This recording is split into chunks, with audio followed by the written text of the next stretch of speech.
નમસ્કાર, ગુજરાત ક્રાઇમ દસ્તક ન્યૂઝમાં હું અજય પરમાર તમામ દર્શક મિત્રોનું હાર્દિક સ્વાગત કરું છું.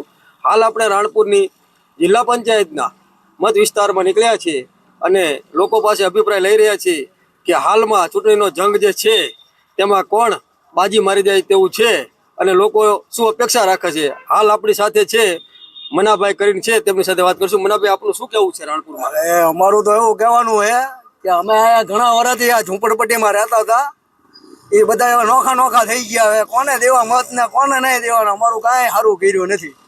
એટલે હાલમાં 150 વર્ષથી અહીંયા રહેતા હતા. બરોબર. અને તમારું બધું જે રહેવાનો નિવાસસ્થાન હતો એ દબાણમાં હતો? દબાણમાં બધું પડી ગયું. બરોબર. તો હાલ અત્યારે તમે ક્યાં રહો છો? હાલ હવે ભાડાના મકાનમાં રહી. ત્યાં ગાડાવાળા બધા નોખા નોખા રહે, ભાડા લે, ભાડા ભરી મકાન. તો તમે હાલ અત્યારે જિલ્લા પંચાયતની ચૂંટણી છે તો તમે તમારે મત આપવાની કયા પક્ષને તમે ચાહો છો કે કયા પક્ષને મત આપશો તો તમારું કામ કરશે?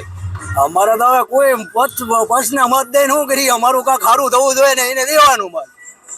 સારું કાંક કરે તો દેવાનું. તો તમારું કહેવાનું એવું છે કે અત્યારે હાલ જે પાર્ટીઓ હતી તો એ પાર્ટી દ્વારા કોઈ પણ જાતનું કામ કરવામાં આવ્યું નથી. એ તો કોઈ સામો નથી જોયું.